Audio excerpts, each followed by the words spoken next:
Okay, day 3 of Whole30. My kitchen's looking real cray-cray right now. Trying to get stuff together. I did get some groceries yesterday, and I was in the mood for something sweet.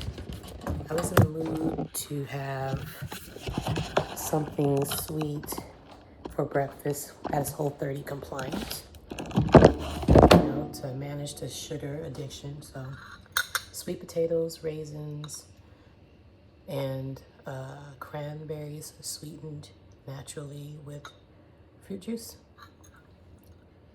Baked sweet potato. It's just mixed up, and I add a little salt and coconut oil. And sometimes in breakfast you just want like a warm cereal type vibe. So I was just making something like that.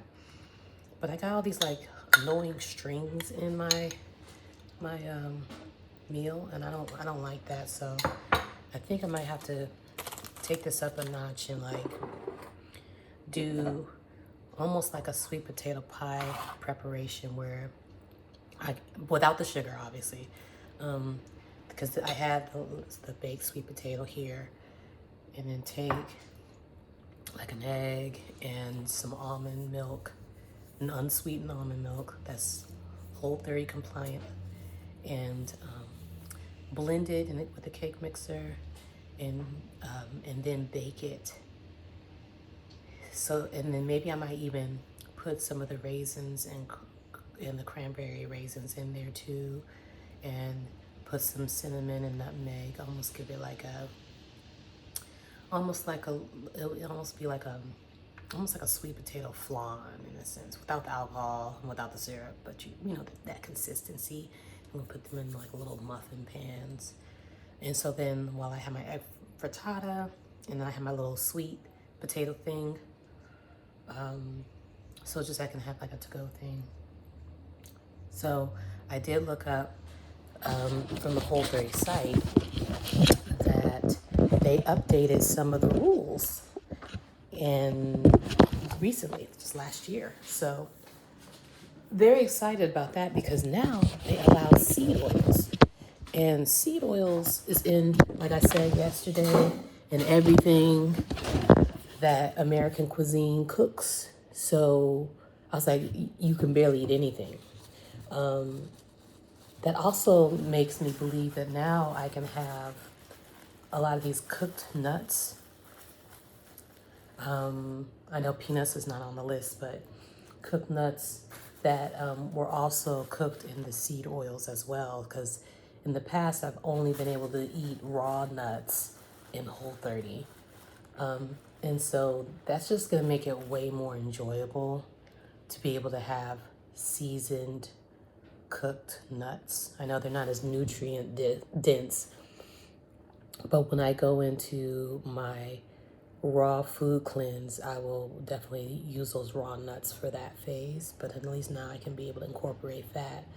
So what I'm thinking about doing is probably when I make that little sweet potato thing, I'm gonna make it in the little muffin pans. I have these little muffin pans, and then I might just grind up some of my seasoned nuts. Like I have roasted almonds, I have roasted pecans, I have, and I make sure that there's no sugar in the seasoning.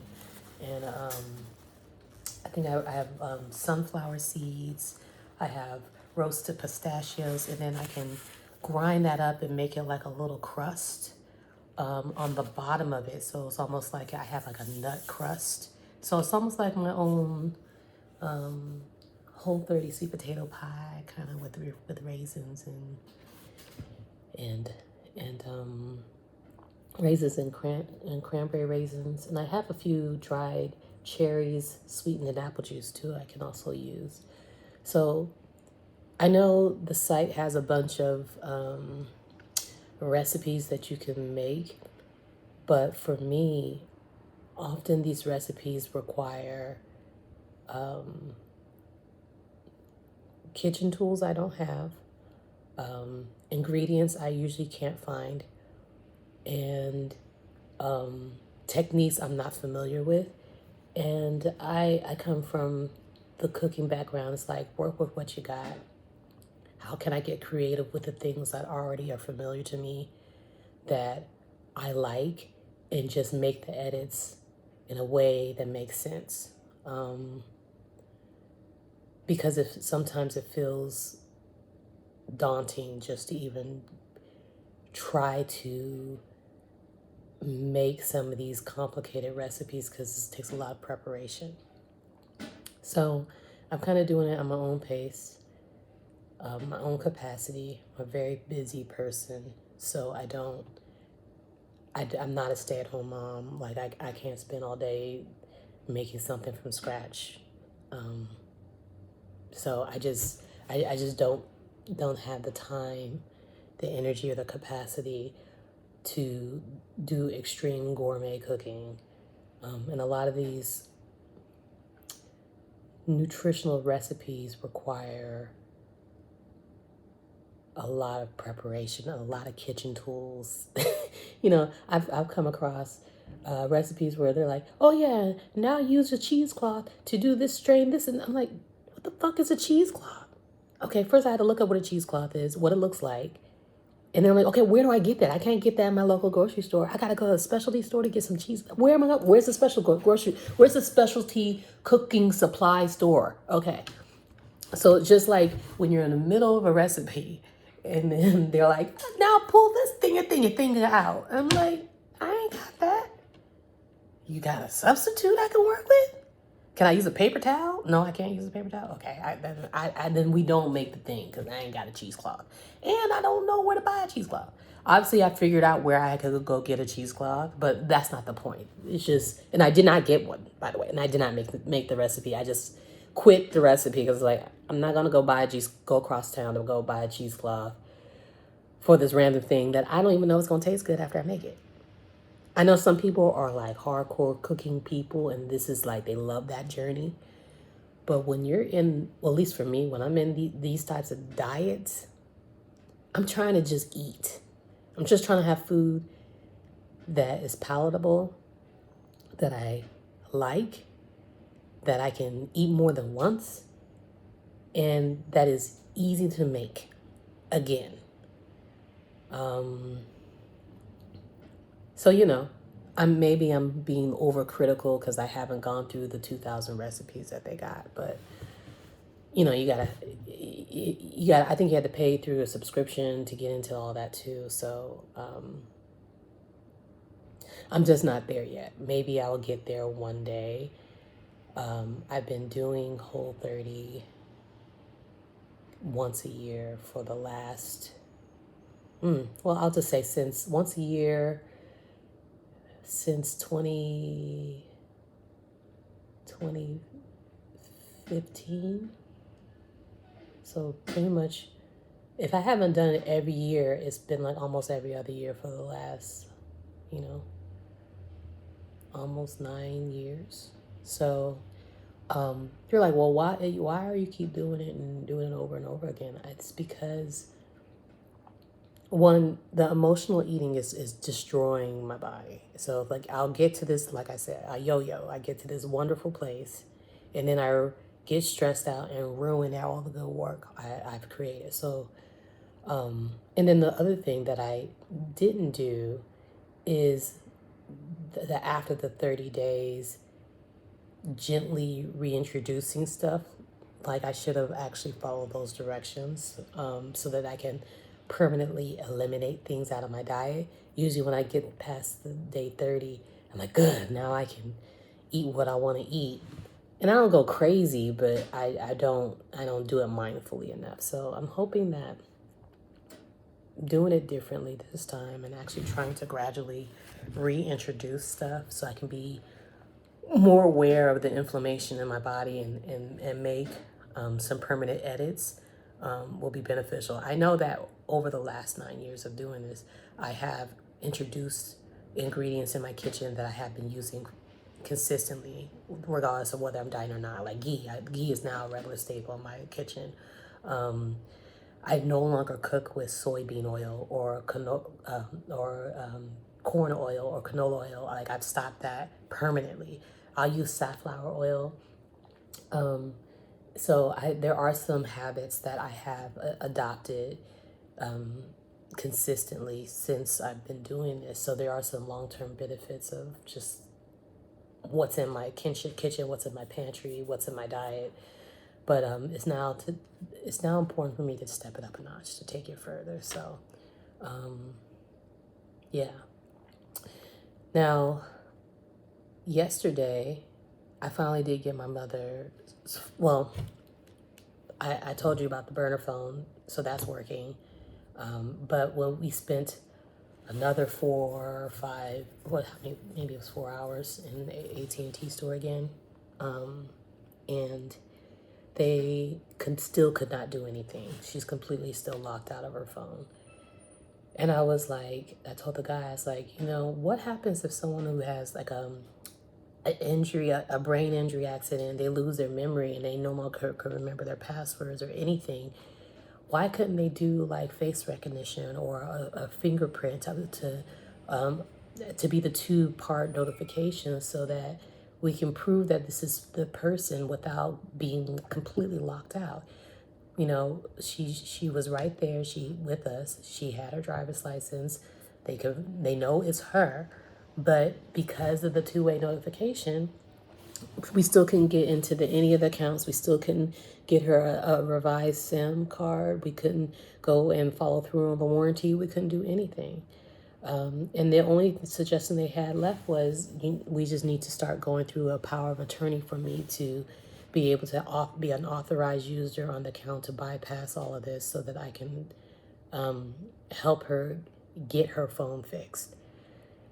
And the power of attorney thing, I know that's something that my siblings have been talking to me about because we have noticed that her mental health has been declining significantly. Her memories is declining, and we're concerned that we're starting to see some signs of dementia. And so, I did have a conversation with her last night, because luckily, thank God, the guy at the store said it, and not me, because I didn't want it to sound like I was,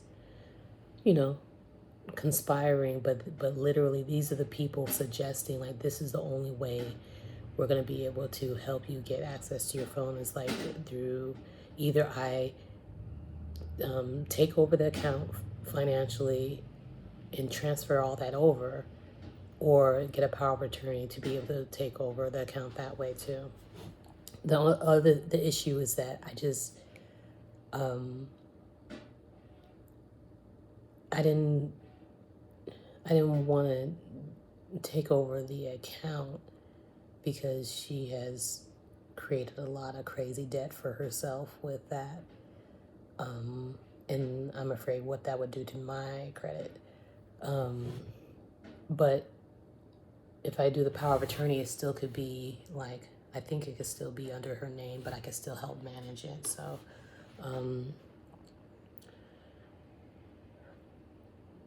yeah, but I did talk to her, and she said, and told her like, look, while you still know what's going on, I think it's important for us to start taking this step so I can start helping you with your accounts more. Like I've been helping her, but she's been very close to her chest and like only telling me certain things, and I have to pull it out of her.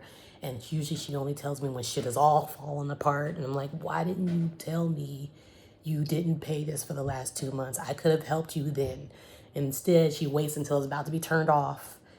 And then I have to come in and try to like put it back together. I literally had to stop her house going into, one of the properties going to foreclosure because she didn't tell anybody she wasn't paying the mortgage, twice. So it was the building I'm in now. We ended up selling the house that I was living in to help pay off that mortgage, and then it went into foreclosure again with her house. And then I was like, okay, well, luckily I was able to pay the mortgage to prevent it from going into foreclosure. So, you know, luckily, I'm thankful I have a good job to be able to help, but it's not sustainable. So I'm grateful that she's willing. She said yes, and she's willing to let me be a power of attorney to help her, so that she can just be in a better position. Because, yeah. And last night, after the end of the day, I wanted to obviously veg out. So I did veg out in front of the TV, but instead of vegging out and stuffing myself, well, I kind of stuffed myself with plantain chips. And I learned in this whole 30 thing that I'm not supposed to be eating those anymore. So I just ate the last bit of the plantain chips that I had. And then I also made myself a I had some adaptogen mushroom powder and cacao and almond milk, and just made like a warm, almost like a warm mushroom adaptogen hot chocolate for myself. And you know, that warm milk, I also use the nut pods that has like a coconut and almond milk combination to it, in addition to the Khalifa unsweetened almond milk. So just give it a little bit of fat. And I put like a spoonful of vanilla extract. So it was like a hot chocolate without the sugar. So you had the chocolatey notes, but in the fat richness. And then I also put the adaptogen mushrooms from Force and Matic in it, and just blended it up and put it, heated it up. And that was just a nice, like, soothing drink to have before I went to bed. I think I put some MCT oil in there as well. So I decompress, but I decompress with happy comfort stuff. Okay, we'll see how tomorrow goes.